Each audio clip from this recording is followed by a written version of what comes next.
නිකිනි මල් වසන්තය 2023 අගෝස්තු 23 සිට 27 දක්වා minuwangoda අලිස්පාක් පිටියේ පැවැත්වෙන නිකිනි මල් වසන්තය 2023 ප්‍රදර්ශනයේ අංශ 3ක් යටතේ එයට සහභාගී වන අලෙවි කුටි ඉදිරිපත් කරන වගාකරුවන් ඇගීමට ලක්කර දිරිගැන්වීම සිදු කෙරේ.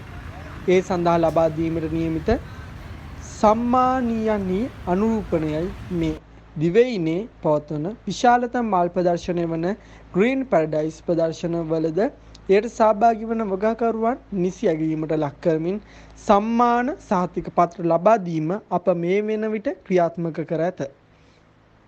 මෙවර ග්‍රීන් ලංකා සුවහස් සුසංයෝගයෙන් පැවැත්වෙන නිකිනි මල් වසන්තය 2023 ප්‍රදර්ශනයේ ඇන්තූරියම්, ඕකිඩ්, විසිතුරු ශාක, කැක්ටස්, ජලජ ශාක, බොන්සායි අග්ග එකතු කළ යුතු නිෂ්පාදන ඇතුළු සෑම ක්ෂේත්‍රයක්ම නියෝජනය වන ලෙස ගුණාත්මක තත්ත්වයෙන් ඉහළ නිර්මාණශීලී ප්‍රදර්ශනයක් පැවැත්වීම සූදානම් කර ඇත. එම දින 5 තුළ නිකිනි මල් වසන්තයට සහභාගී වන ලෙස විසිතුරක මල් කලාවේ අසිරිය විඳින්නට කැමති දිවයින පුරා සිටින ඔබටයි මේ ආරාධනාව.